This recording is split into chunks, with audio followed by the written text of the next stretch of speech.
Ganz egal, ob wir hier im Saal sind oder auf Livestream eingeschaltet. Ich bin überzeugt, es bewegt etwas. Wir probieren Gott zu priorisieren, wir probieren ihm Zeit zu geben, ihm Lieder zu singen, unser Herz aufzutun.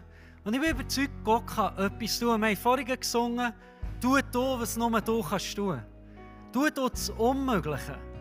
Bring du Träume in mein Leben hinein, wenn ich vielleicht noch gar nie träumen konnte oder gar nie über die Zukunft mir Gedanken gemacht habe. Bring du Heilung hinein, vielleicht Sachen sind gesagt worden, wo Krankheit immer wird sein in unserem Leben. Bring du Fröhlichkeit hinein, wenn vielleicht alles um uns herum traurig und enttäuschend aussieht.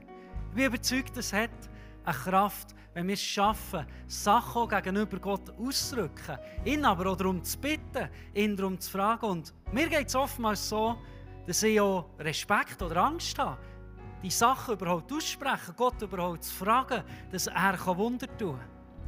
Man schätzt, dass ungefähr 365 Verse in der Bibel uns sagen, wir müssen uns nicht fürchten. Wir müssen nicht Angst haben, Gott ist an unserer Seite. So eine riesige Ermutigung dürfen zu wissen, Gott lässt uns nie im Stich, Gott ist da, selbst dann, wenn wir vielleicht müde sind, nicht mögen, nicht weitersehen. Gott sagt zu uns, wir sollen uns nicht fürchten. Und ich möchte uns ermutigen, wir singen, tu, was nur du kannst tun, dass wir mit dem Singen, mit dem Aussprechen auch, wieder Glauben reingeben können, dass wir unser Herz auftun können. Und ich hatte vor kurzem wie eine persönliche Situation, wo wie etwas gegangen ist in meinem Leben und ich wie das Gefühl hatte, wie Gott etwas bewegt hat. Und es war so, wie im Dialog, es ist immer schwierig. Es ist nicht so, dass ich Gottes Stimme so 1:1 höre, aber ich hatte so ein bisschen wie das Gefühl gehabt, wie Gott gesagt, warum hast du jetzt? Ich habe schon lange auch gehofft, gebeten, gesungen für das. Dann war es so ein bisschen wie Gott so eine feine, leisliche Stimme in mein Herz hineinlegt und sagt, du hast gar nie gefragt. Du hast das gar nie zu mir gebracht. Und ich möchte uns ermutigen, bringen wir alles zu unserem Vater im Himmel. Wir lesen Johannes 14, Vers 13 und 14. Ihr dürft in meinem Namen um alles bitten und ich werde eure Bitten erfüllen, weil durch den Sohn der Vater verherrlicht wird. Bittet um was ihr wollt in meinem Namen und ich werde es tun. Und ich möchte beten. Beten, dass wir wie unsere Sachen hineingeben können.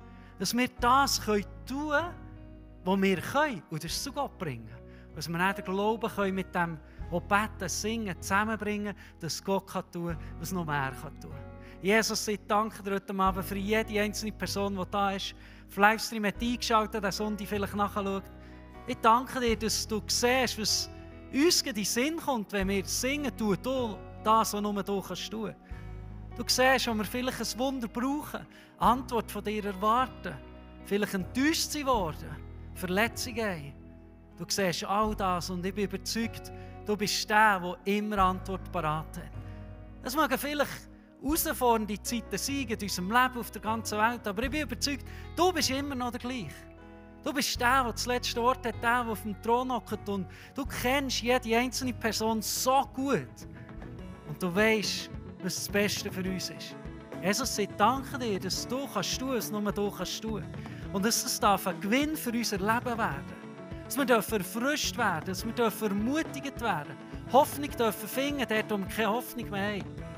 Durch das dürfen immer mehr schrittweise deinem genialen Plan ähnlicher werden.